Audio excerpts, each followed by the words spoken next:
Welcome students, faculty, parents, and loved ones to LSU School of Veterinary Medicine Blue Coat Ceremony.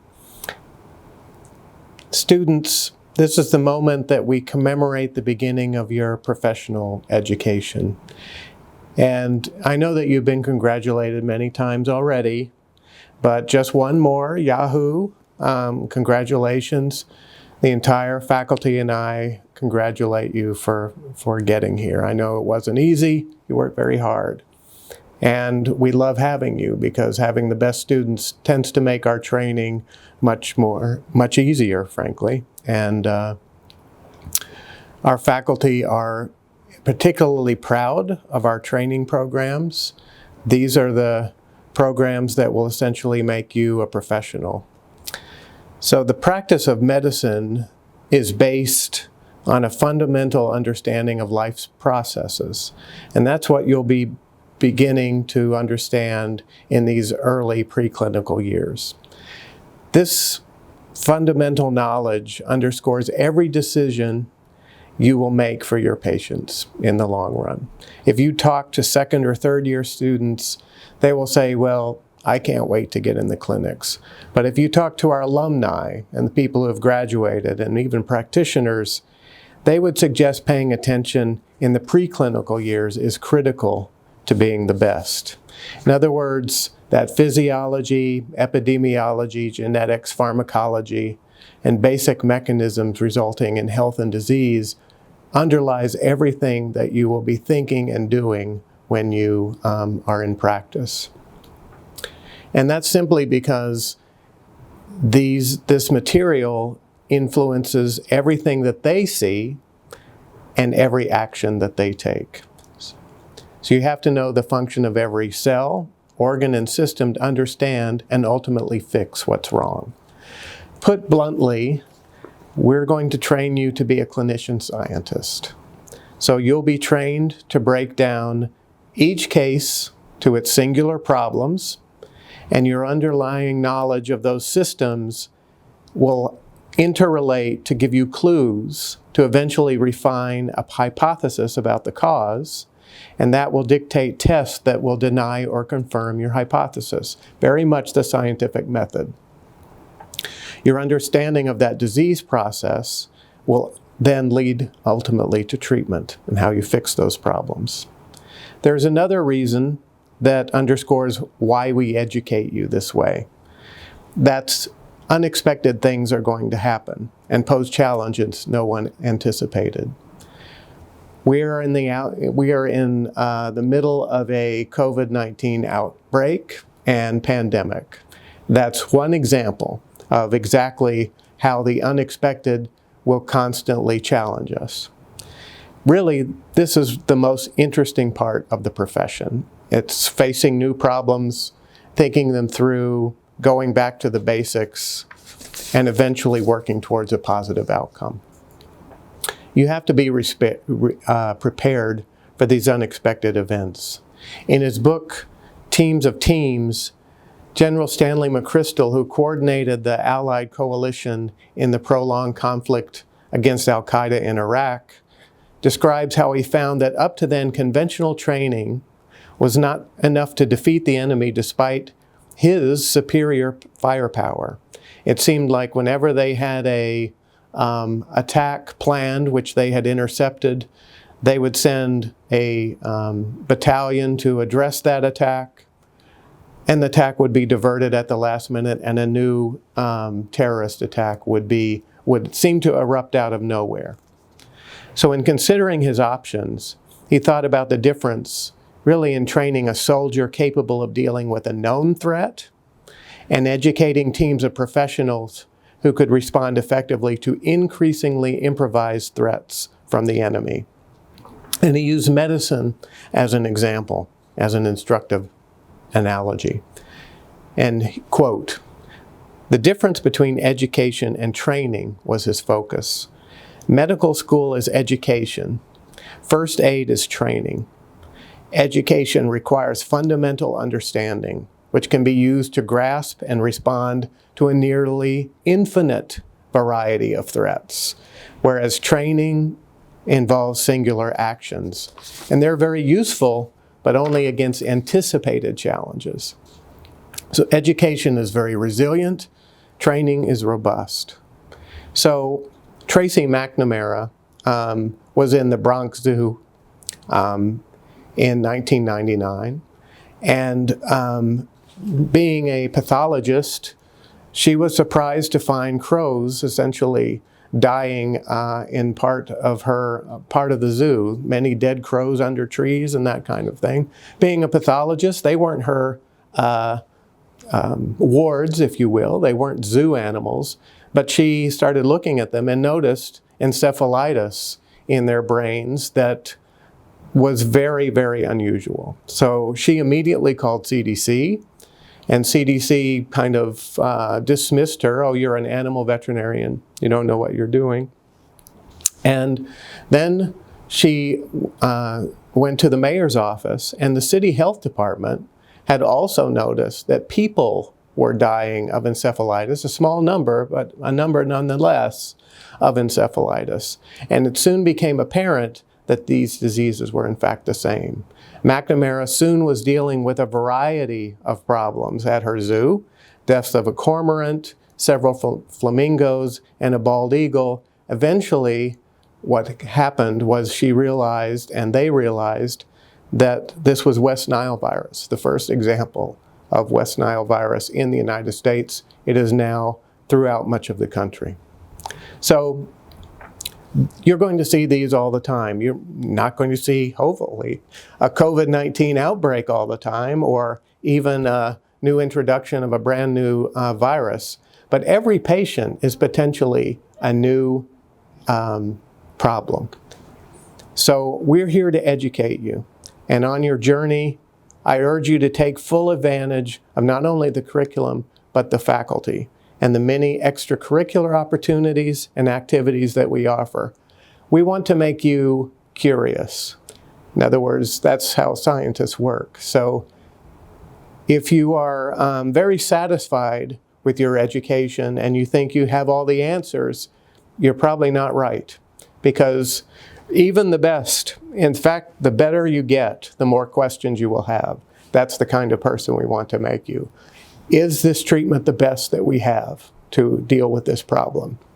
We want LSU graduates to be saying, well, I'm not sure that it is, but let's think of something else. So the more you learn, the better equipped you'll be to deal with the one thing I can guarantee you will face, and that's the unexpected. Thanks for your attention, and welcome to LSU.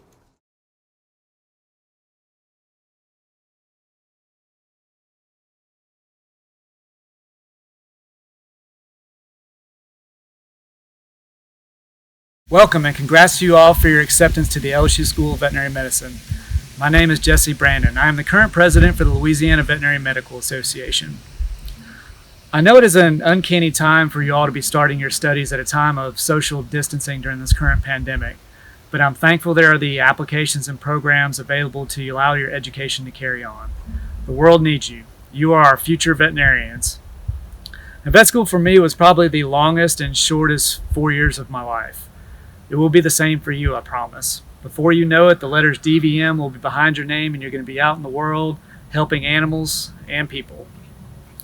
Stay persistent in your studies and apply it to the passion you have for the profession, and I promise you success.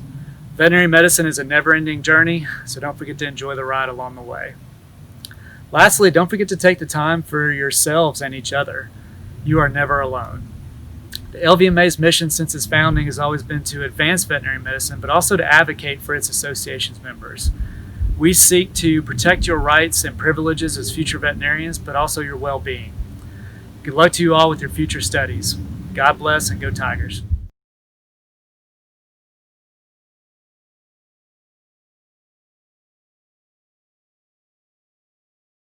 To me, the blue coat really symbolizes the beginning of a new journey and a new chapter in the life of the veterinary student.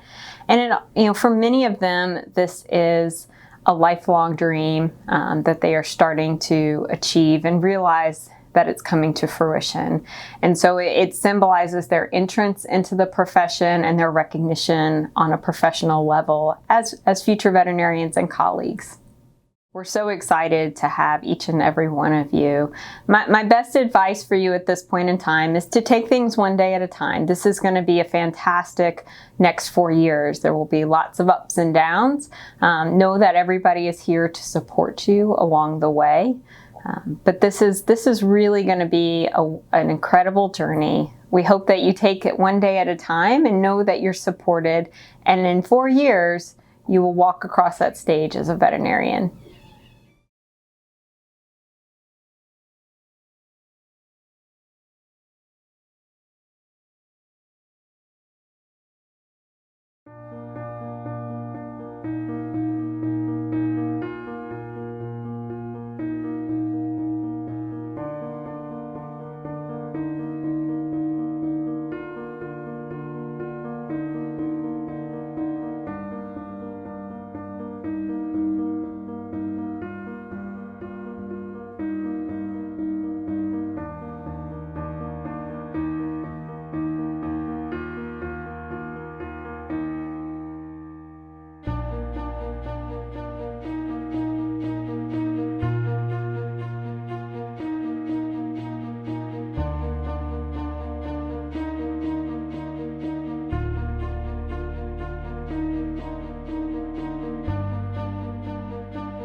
blue coat indicates that we are all professionals together. So it essentially signifies that you're a member of this wonderful profession that we call veterinary medicine.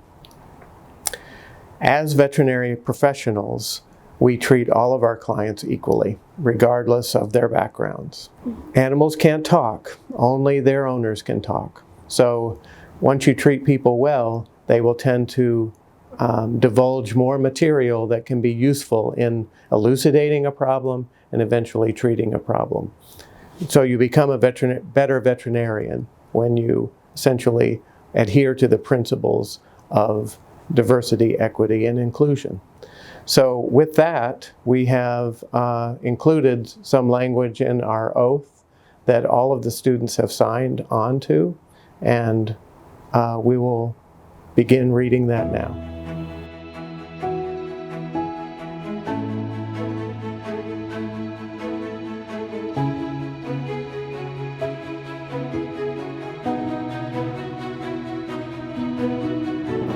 The cultivation of ethical standards is of primary importance in upholding the honor and integrity of the veterinary profession. We are expected by society to regulate ourselves as veterinary professionals and scientists, to hold our peers to the highest ethical standards, and to protect the health of animals and people. I will maintain a high degree of honesty, integrity, and discretion. I will strive to maintain standards of personal discipline that are in harmony with my educational goals, to observe national, state, and local laws as well as school and university regulations, and respect the rights, privilege, and property of others. I will abide by the code of ethics and honor and avail myself of the inspiration offered by this code. I pledge to create an environment that honors and respects diversity, free from racism and discrimination, and reject all forms of prejudice and discrimination based on race, ethnicity, gender, disability, sexual orientation, gender identity, religious beliefs, political beliefs, geographic, socioeconomic, and educational background, or any difference that have led to misunderstanding, hostility, and injustice. I will help create an atmosphere conducive to education by promoting mutual respect and trust among members of the community of students and faculty of the Louisiana State University School of Veterinary Medicine. Congratulations, class of 2024. Welcome to the profession.